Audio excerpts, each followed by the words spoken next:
Hello everyone, this time Friendship Day card idea. Choose your favorite color card and fold it to half. After that, we are going to draw the stem of the plant. 4 or 5 stems you can draw in curve shape. Then write Happy Friendship Day or Be My Friend or Friendship Day with smiley. Whatever you want to write, just write. Then after we will start the craft work. Then put some glue on 4 or 5 stems you have drawn.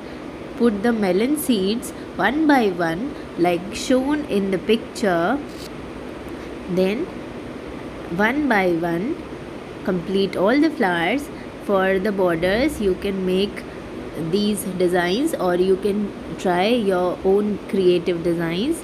And here we are, your card is ready. Happy Friendship Day. Thank you.